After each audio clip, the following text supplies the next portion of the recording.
Today, the 12th of November 2024, is the 1 year anniversary of the first quote-unquote proper blog post on the productivepessimist.blogspot.com about how we can address the various challenges that businesses and indeed individuals and teams face. Wasn't the official start of the Productive Pessimist Ltd. The company wouldn't be registered for another few months. It was registered in February of 2024, but it was the start of the process, and so I'm happy to claim this as our first year anniversary. For those of you who don't know me, I'm Ash, and I'm the Director, Business Development and Management Consultancy Lead for the Productive Pessimists, working alongside my colleague Morgana, who leads on neurodiversity and gender inclusion, which are two of the aspects of the Productive Pessimists' work in inclusive design and practice consultancy, strategic leadership and management consultancy, and change and crisis management, as well as coaching for success. And the coaching for success applies equally to businesses and individuals, executives and those just starting their career. So the Productive Pessimist began with failure, which is quite apt given our name. When I started the Productive Pessimist, I started writing the blog at theproductivepessimist.blogspot.com about addressing problems and challenges in life and business.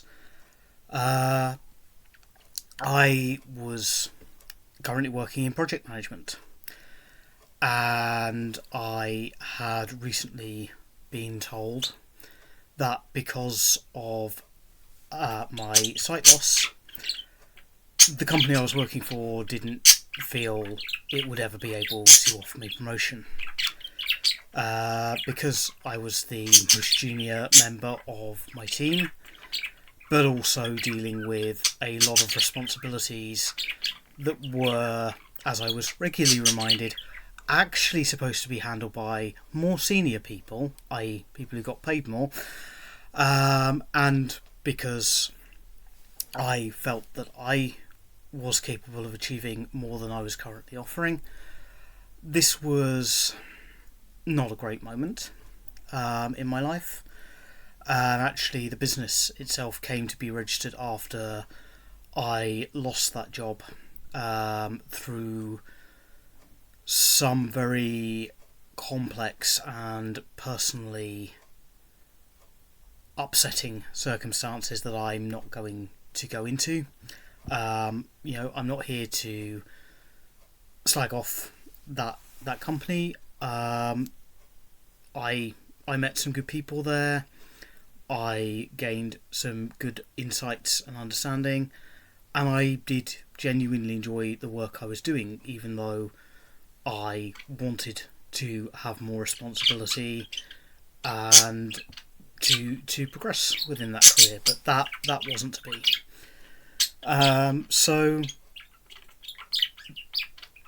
The Productive Pessimist started pessimistically with failure, and actually that was the second job I lost, in part because of my disability, because of the fact that I'm going blind.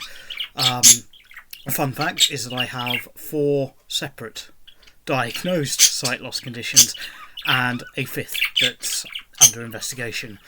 As well as that, I also have a psychiatric diagnosis. I was diagnosed in 2007 with schizophrenia, which is currently well managed. I actually manage that condition naturopathically, having transitioned off of prescription medication, which I found the side effects interfere with my ability to have the kind of normal life I wanted, which for me includes contributing through high-level paid employment.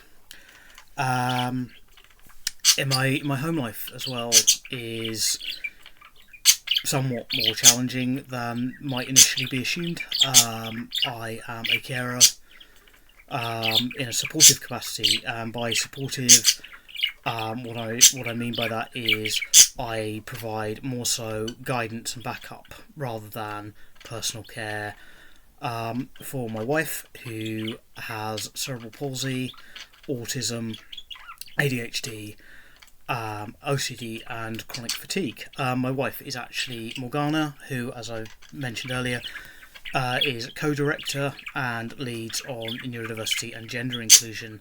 For those of you who aren't aware, I'm a transgender man. I completed my transition in 2010. Morgana is a transgender woman, and she is currently in the process of pursuing her own transition to completion, but is in a fairly stable and uneventful phase of that, which is cool for her. We met when she was first starting her transition, and it's been great over the past 11 years to actually see her progression and change, and also to observe some of my own mindset changes around views that I have held and views that I've come to hold in that time. So, the Productive Pessimist came about and is continuing because I have a unique position, not totally unique, but relatively so, in that I have held high-level jobs. I have been involved extensively with corporate processes, particularly in the public sector, but also for private enterprise and in the non-profit sector. My main areas of expertise and background experience are finance, marketing, social support, including employability support, and healthcare. And combine that with significant lived experience of disability, lived experience of neurodiversity, lived experience of transgender experience, and lived experience of being a spousal carer. I also have background experience of growing up working class. I still consider myself very, very much working class. Certainly my bank balance would very much agree with that. And of being the child of parents with mental health issues. And that might be its own separate video because that's a bit of a deep dive. So combining professional experience and lived experience is relatively unusual. It's why a lot of my roles, even when that wasn't an officially identified responsibility, have involved kind of acting as a bit of a go-between and explaining the impacts of aspects which can limit inclusion to people responsible for providing inclusion. And it's why I'm actually looking forward to starting a study in architecture, not looking to qualify as an architect. I don't have enough eyesight to use the various programs, computer programs they use now, and I certainly wouldn't be able to see well enough to interpret architectural drawings from other people. But to get a background grounding in architecture, so that I can take the inclusive design aspect of the Productive Pessimist's work forward more than I have in this first year. So that's a bit of an introduction actually to what comes next. But before we get on to what comes next, we're obviously going to have a bit of a look at what have we been doing this year, this first year. A lot of that is just the very boring and not financially rewarding groundwork that most businesses will spend their first year, or indeed their first several years, doing. We don't have any capital behind us. We don't have rich benefactors. We don't have rich connections. We don't have investors. We would love to hear from you if you are an investor. I would love to work with you if we're compatible and we can agree a shared vision. But we don't have that investment because of mine and Morgana's personal circumstances at the time that the Productive Pessimist was founded. We are not able to secure loans or any other form of capital or credit. So everything is very, very bootstrapped. We're not even in a position where we could sell our house and rent somewhere else so that we had a bit of money behind us. We don't actually have anything that is of sufficient value to sell. So it's been a bit of a wild ride. During the past year, obviously been learning a lot very quickly, and really have kind of prioritised that learning process, whether that's through reading and research or making individual connections. We've also tried a few things that haven't really worked. One of those was we attempted to start up a business networking group, and we did meet some great people on an individual level, but it didn't really serve its purpose of introducing entrepreneurs to business opportunities, unfortunately. That will be an exploration process for me as to try and understand what went wrong and what I could potentially do differently if I revisited that at some point in the future.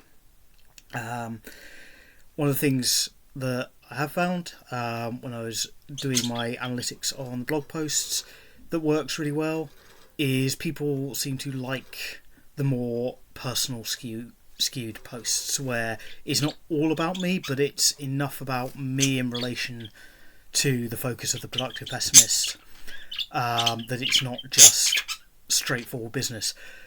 That's challenging for me because I absolutely hate talking about myself. I was brought up that your work is your work and you keep yourself out of it. I was actually told in my first professional services job in 2008 that when you come to work you leave your personality and your attitudes at the door.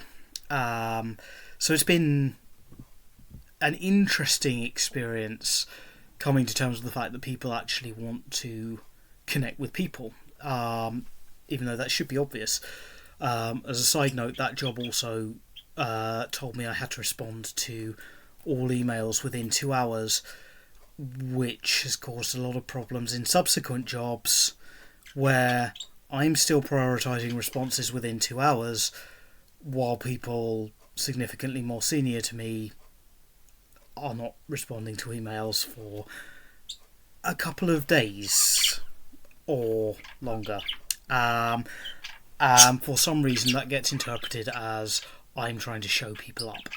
No, I'm just in a state of extreme anxiety because my grounding was that it was the worst possible thing ever if anyone had to wait a day for an email response. And I am trying to work on being more chill about that. I'm trying to work on, I can actually leave it and get back to someone when I have literally nothing else to do. I have never had a problem with the fact that somebody may not respond to my email for several days because they don't actually ever get a break. It's just back to back of things that take them away from their desk and away from that level of focus, because it does require a specific kind of focus to deal with emails. I happen to be very good at administrative tasks, and I actually don't mind admin on a basic level. I would prefer, as I'm aging through the workplace and having more and more challenges with my site, I would prefer to do less of it than I have previously done. But it's not something that fills me with dread or that I'm wishing we could just get a robot to come and do. Whereas I appreciate other people, admin is the worst aspect of their working life. So that's the background. We've had a lot of hard work, but all of it has brought lessons, and all of it has been fun to one extent or another. And so now we come back to what's next, which I mentioned briefly of what's next. But as many executive teams will be familiar with, there are 5-year plans. As the Productive Pessimist is fundamentally rooted in pessimism, we don't believe that plans should be as detailed as they often are, because we're not very good as humans at even predicting 5 weeks ahead, never mind 5 years. A lot can happen in that period. I mean, I'm fairly certain that most people making their 5-year plans in, for example, 2015 were not predicting what happened in March of 2020, and even if they predicted that something like the pandemic might happen, I don't think many people predicted just how it would play out. And I'm not getting into that. I don't want an argument on whether the right or the wrong thing was done, what should have been done, what shouldn't have been done. It's done. In a few months, 2020 will have been 5 years ago. And I think we need to centre that, and we need to go, it's okay to have had your feelings about it at the time.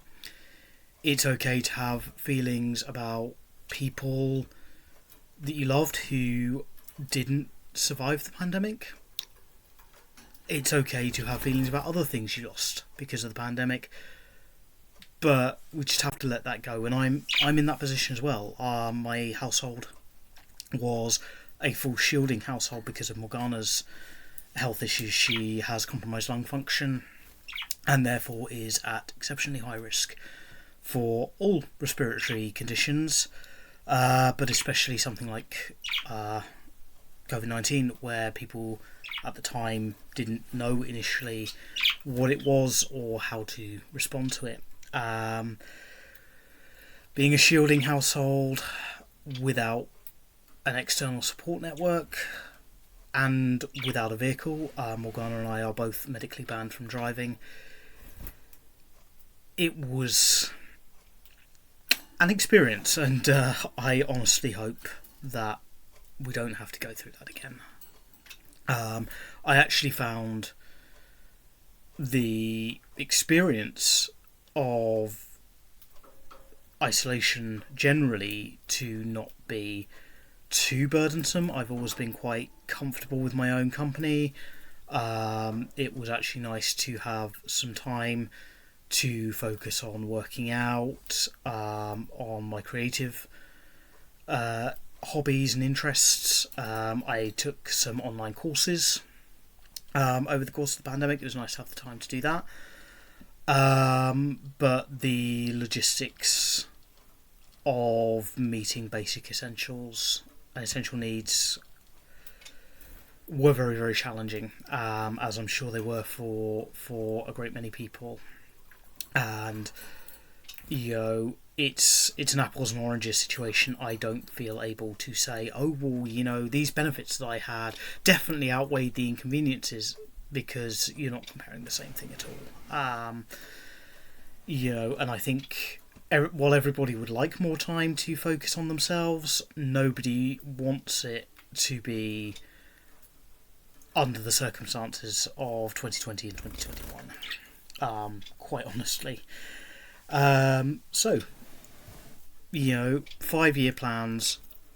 We believe that you should have an idea of where you're going, because if you don't know where you're going or what you want, you're not going to end up in a good place, and you're not going to get what you want. But there's not a lot of sense in spending a lot of time making very, very detailed plans, especially not plans that rely on external forces and on other people whom you can't control doing what you need and want them to do. So, our 5-year plan is very, very simple in its overview, but the mechanics of it will inevitably be quite complex, and we allow those to be unstated so that we can remain fluid and responsive to whatever happens in the next 5 years. And part of what we do as the Productive Pessimist with our leadership consultancy and coaching for success is we can support you and your teams with your own 5-year planning, whether that's for your business, your section of a business, or indeed just your personal life. So ours, as a broad outline, looks a bit like this. 2025 is going to be our growth phase. We're hopefully going to make an income through pursuing income-relevant connections, whereas 2024 has been letting people know that we exist and chatting to people generally, because everybody is interesting on some level. Everybody has some new insight to offer everybody else. That's been great. 2025 is going to be more targeted and more fine-tuned, and it's going to be geared towards talking to the people who can pay us money, because we can't live on thin air. I might be able to, but my various pets are very, very against that idea. 2026, we are hoping to be in a position to begin to recruit a wider network of coaches so that we can increase the amount of lived experience that we have, because Morgana and I have both had a lot happen to us, but we haven't had everything happen to us, and we are firmly rooted in awareness of and understanding of things is not the same as lived experience. So we would love to hear from people who face different challenges to us, who might be interested in joining us as coaches, and maybe even coming in before 2026 on a freelance basis and taking some sessions or doing some training for us. And if you stay with us till the end, we'll drop our contact details in at the end. So that's 2026, which is going to be about expanding our capabilities and our capacity, bringing in new voices and increasing the diversity of our team. 2027, we are hoping to launch what we hope will be an annual conference series. That will start with one event in 2027 and obviously see how that goes and learn the lessons from it, with a view to having an annual conference for emerging leaders who are facing barriers. And those barriers can be anything from a working class background where you don't have access to a lot of capital, you don't have those connections with investors and people who are in a position to support you financially, through to disability, and including things like a significant barrier I consistently came across in my employability work was British citizens. These were British people, they were born to British parents in Britain, but they weren't able to satisfy the right to work evidence requirements that came in from 2010 onwards. I mean, we've always had some form of right to work, but that really ramped up in 2010, mostly because Britain has never had a very comfortable relationship with its need to rely heavily on immigration, especially for low wage, very manual focused work, and the unintended consequence of trying to control access to the workforce for non-British citizens has been that a significant minority of British citizens want to work, are capable of working, but aren't allowed to because they don't have the exact right pieces of paper. And actually rising home ownership costs and the rising costs of private rent is actually exacerbating that, because although in theory you only actually need your birth certificate and your national insurance number as your right to work as a British citizen, a lot of companies are insisting on a lot more documentation, including things like only accepting utility bills as a proof of address. If you're renting a room because you can't afford to rent a whole property, or you're still living with your parents, you're probably not going to receive your utility bill or your council tax bill for that property in your name, because someone else is dealing with that, someone else is the account holder. And, these are things that they're unintended consequences. I don't think anyone in government ever went, you know what, let's make it so that a whole bunch of people can never actually work. I don't think anybody in government wanted that. It's just part of inclusion is actually genuinely understanding that your experience and the experience of the majority of people around you is not everybody's experience. Not everybody is going to have a passport. Not everyone is going to be able to afford a passport. Not everybody is going to have their name on a utility account. Not everybody is going to be the person at their property responsible for council tax. Not everybody is actually going to be housed. And, that's a huge deal.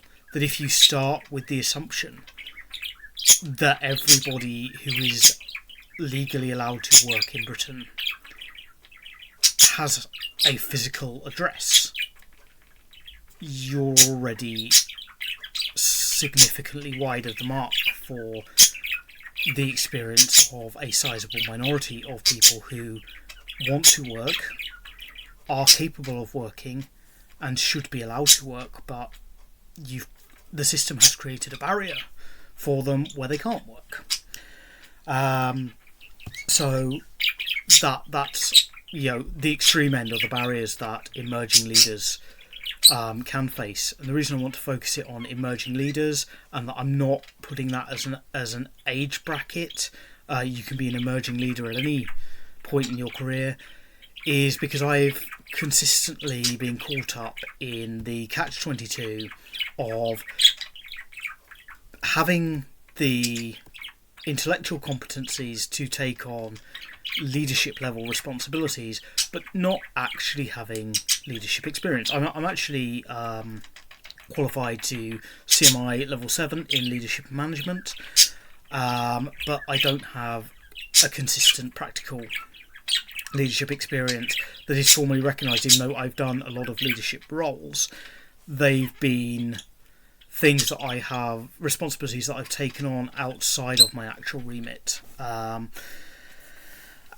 it's been very difficult, especially with people's perceptions of what my disability means and the way I have to work around my disability, to get people to feel confident in actually trusting me with leadership titles and, in fact, the pay for leadership positions. And I know a lot of other people who are in similar positions that their experience is not formally recognised anywhere, and increasingly companies going, well, I don't care about a piece of paper, I want you to have 5 years of experience. I don't know where 5 years came as the magic number. Honestly, it's been almost 5 years since 2020, and I don't really consider that I have much depth of experience in anything from where I was in 2020. In contrast, I have a lot of experience in networking and communicating with a wide range of people that I've only gained in the past year of running the Productive Pessimist. So, make of that what you will. So 2027, we're looking to launch the first of what we hope will be an annual conference series for emerging leaders who are facing barriers. In 2028, we are hoping to be in a position to explore setting up residential training. Initially, we'd look for that to be a long weekend, potentially to expand it, and again, that would build on the emerging leadership focus that we have. So it will be residential training for emerging leaders, particularly those who are facing systemic barriers. And then 2029, we're going to be committing that year to exploring whether we are in a position to and would like to franchise the Productive Pessimist Limited, with a view, if that is a feasible business decision, to roll that out as a focus for 2030.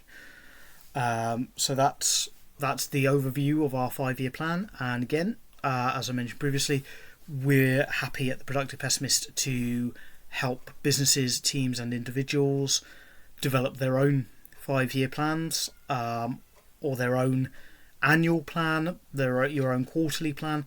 Drop us an email, theproductivepessimist, that's all one word, all lowercase, at yahoo.com, and we'll be happy to reach out, happy to connect with you and identify a mutually convenient time. We serve Norfolk and Suffolk for on-site support. That's Norfolk and Suffolk in the UK. We're available UK-wide for remote provision as well. For on-site provision, my view is always, as I say to everybody, if there's a train, bus or taxi can get to it, I can get to it. So don't worry about me. That'll be covered in my expenses. So we're coming to the end of this anniversary video of introducing the Productive Pessimist.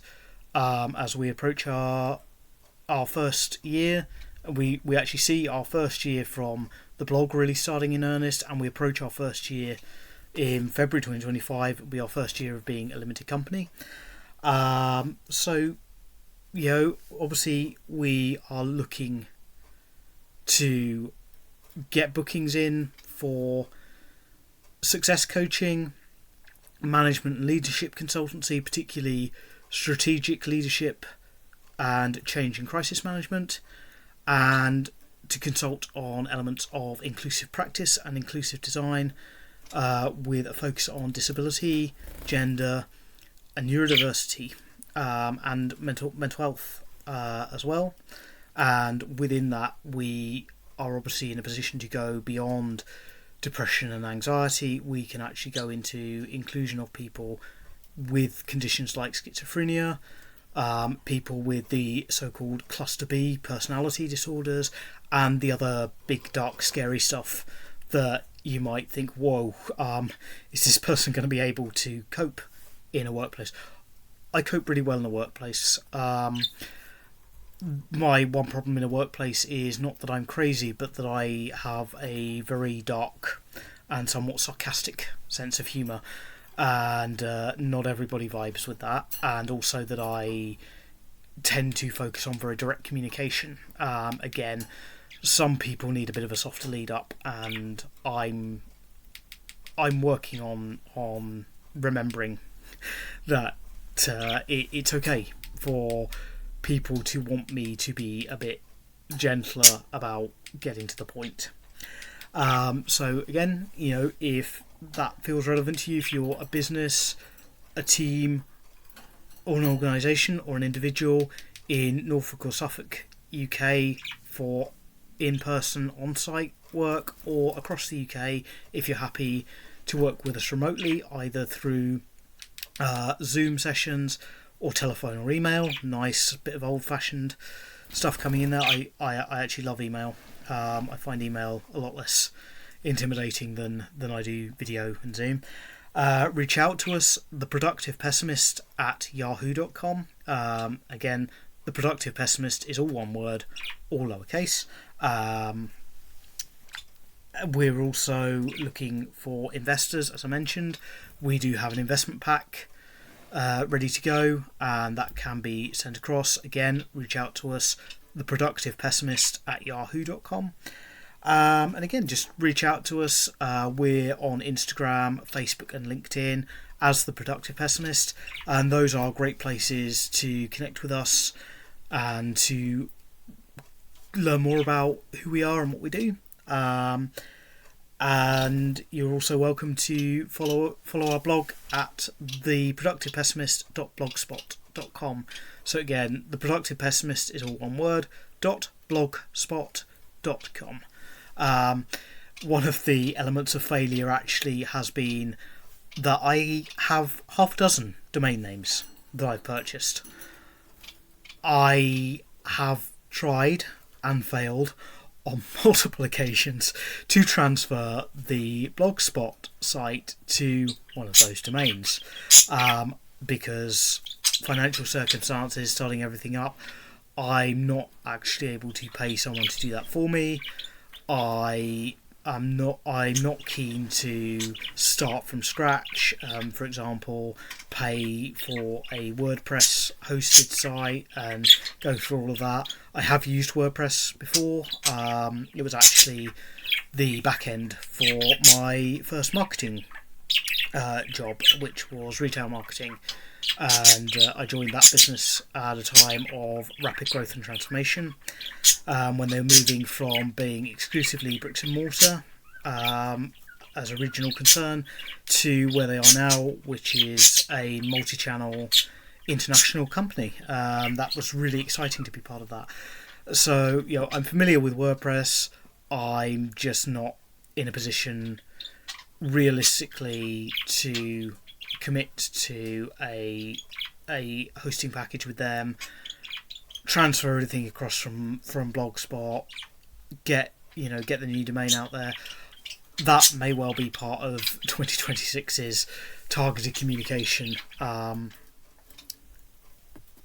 So we'll see. And again, if anyone is able to help, I would be happy to hear from you. Seriously. Thank you for listening. It's been a bit of a long one, and one of the unfortunate elements of my sight loss is that I can no longer see how to put auto captions in. I used to be able to on YouTube. That used to be fairly straightforward and simple. I've lost where they've moved that to.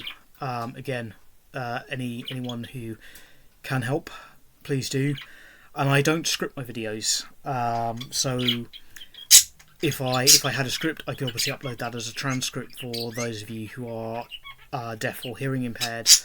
And I really apologise for that lack of inclusion there, but there's always a blog post that follows the same theme as my videos. I actually get really stressed with doing videos. I'm far more naturally inclined to written communication, and so there will be a blog post up later today, the 12th of November, at theproductivepessimist.blogspot.com, and that will follow everything that's been in this video.